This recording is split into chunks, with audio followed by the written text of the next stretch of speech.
to the realization my students can't read. I struggle with being told that I have to focus on certain standards on grade level text when my kids are not reading grade level. And I just don't really know how to navigate that. Like, I see they're struggling. They're not going to read because they don't understand what they're reading. You're going to give them a test with a text on it that they don't understand. So they're not going to attempt it because then that makes them feel a specific type of way. They don't want to struggle, and I get that. But at the same time, they're not going to get better. She wore a suit, clothes that were, who's this for? Extraordinary, but somewhat Gertrude? Now explain what that means. I don't know. She wore a sahalat of clothes that were extraordinary, whatever, bro, but somewhat gooch. What does that mean? She wore a lot. Wait, she wore, bro, I don't know, bro. Can you take the card back, please? She wore a, oh, baby. She wore a silhouette of clothes that were, bitch, I don't know that word. I don't even know how to read. I don't know why I did it. She wore a silhouette of clothes. Wow. All right. So for you all who could not see the card, it said she wore a silhouette of clothes that were extraordinary but somewhat gauche. Why? They looked like they were high schoolers. They did. Shelly, I mean, what's going on? But they're supposed to miss a day of school, multiple days, because here in Maryland, just a couple weeks ago, they were protesting something else. I think it was ICE, and they had the kids do a walkout. Yeah. Not only did they miss the school most recently, obviously these young people, these high schoolers, were not taught phonics in grade school. Okay, they couldn't even sound out the words and the letters. They couldn't sound out the vowels and the consonants to put the sentence together, the words together, no less. They were not able to do that. That was long ago. So they have been passed through and through, graded up, upgraded, and they cannot read, let alone comprehend. I mean, I don't understand. And speaking of comprehension, if I could jump in, do you understand what the sentence said? Yes, I do. Yes, I do. It means basically she wore sort of a thin or like a whiff of clothing. Gauche means tacky. Extraordinary means that it was so, it was extraordinary in an unremarkable way. Sort of like, it was like, oh my gosh, like, wow, that was so tacky, basically, okay? Yes, I understood what it meant. But amazing. They have not been able to read for a long time, and their teachers and their parents, okay, I'm not going to leave out the parents, have been allowing them to keep passing through. This is sad. I mean, it was hard to watch for me for the first time. Nicole, what are your thoughts? I cannot. And let me tell you why. Struggling with the word silhouette. Mm-hmm. Struggling with the word extraordinary. Now, gauche, I could see. I can see that, right, yeah. Right. I can see gauche. Right. Because clearly these children don't read books. They don't read novels. And rather than try, they give up. Yeah. What he said, I can't read this, bro. Yeah, I'm good. You're not good. You're not good. And just listening to the teacher in the clip, she says, well, they're going to quit because they're struggling. And I feel that. How do you feel that? High school has changed tremendously since I went, because we struggled from the beginning all the way through to the end. That's what made it sweet when you were able to walk away with your diploma, because the struggle was officially over, at least for a couple of weeks before you went off to college and learned that all that struggle was for naught, because you were competing with kids that like this, that can't read, that cannot read. And it is sad. But now we have a bunch of activist teachers who feel as though it's more important to send a child out to protest than to teach them how to read and write. They teach them emotion. Right. Because emotion is how they keep their votes, right? Because again, all of this is political. When you have a electorate that can't read with comprehension, you have your hand on the pulse of America. They will do anything that you tell them to do if you can make them feel enough. The teacher said it herself. She didn't want them to feel some kind of way. I'm telling you, if you go to school and you don't feel some kind of way, they're doing it wrong. They're absolutely doing it wrong. It's supposed to be challenging. Where there is no struggle, there is no progress. Frederick Douglass said that in 1850. Things haven't changed. Digital reporting some 600 groups with a combined $2 billion in revenue and part of a sprawling, quote, red-blue network are behind 3,000 demonstrations nationwide. Quote, at the center of the May Day mobilization is a network of communist, socialist, Marxist, and other far-left organizations led by chapters of the Democratic Socialist of America, and a coalition of groups including the People's Forum, the Party for Socialism and Liberation, the Answer Coalition, and Code Pink. These groups are funded in part by American-born tech tycoon Neville Roy Singham. He's now based in Shanghai and is described as promoting Chinese Communist Party propaganda. We've told you about Neville Roy Singham many times here on this show, and he's continually a character at the center of these stories. But let's take a look at the other organization fueling today's so-called resistance over at the wall. First up, Indivisible. It is, quote, in support of workers over billionaires. That's the motto, and its organization is against this, quote, fascist clown show of a regime. Its Indivisible guide focuses on protecting family, neighbors, democracy from Trump 2.0. And it's made up of about 2,500 local chapters. It's this from Fox News Digital. Indivisible has received millions of dollars in funding over the years from billionaire George Soros, philanthropy network, and it has led the organizing for 3 different No Kings protests produced after Trump's inauguration to protest his administration. Now, moving on, we also have some groups that you've heard of, including Move On. It's among the first organizations to scale internet-based political organizing. It started as an online petition during the Clinton impeachment. Today, it uses these digital tactics to mobilize millions for progressive candidates and legislation. And then finally, the one we're often asked about, the Democratic Socialist of America. The Democratic Socialists of America have something like 100,000 members across 50 states and chapters. It's the largest U.S. socialist organization. Leadership, by the way, requires a maximum of 50% men and a 20% minimum of people of color. Now, all right. I mean, it's all communists. All communists, Nicole. Their rules about leadership kind of look like the DNC rules about their leadership.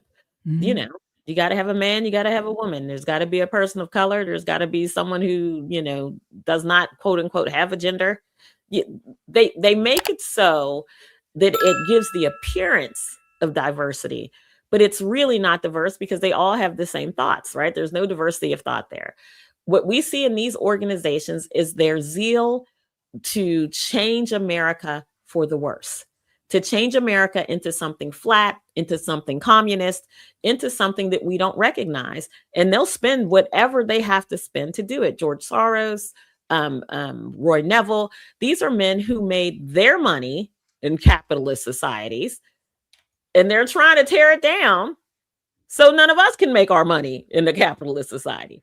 There's something inherently dishonest in a lot of these people who belong to this organization, because truth be told, if Trump weren't the president and we had another, if say it was Marco Rubio, they would be doing the same thing against Marco Rubio. So it's, although Trump is their target for now, it's not necessarily Trump, but what he stands for the American way, for Christianity, for the family, a strong nuclear family, for strong America. Those are all things that fly against their manifestos. When you read those organizations' leadership pamphlets, they all sound the same. They all kind of look the same because they're all being paid by the same people. Yeah.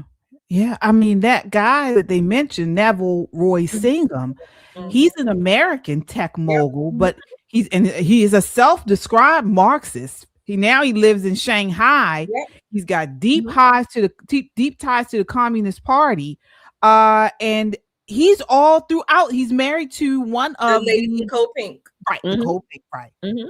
So I mean, this is organized, Shelley, is it not?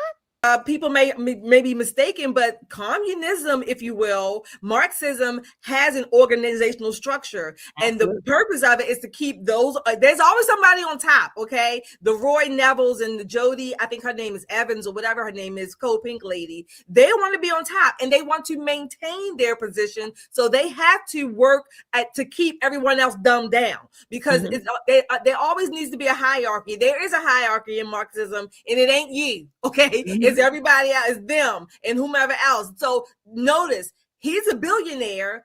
So these people are out here fighting against billionaires, but they're not fighting against Roy. I guess Roy doesn't apply. It doesn't apply to Roy and Jody and all of them. See, they're supposed to be the ones, because they are workers of the world unite. They're corralling everyone. These people are.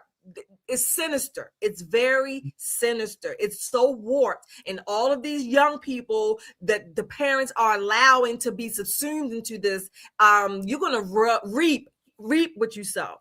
You're going to rue this day. And it's all connected, because here we have these leftists who are all being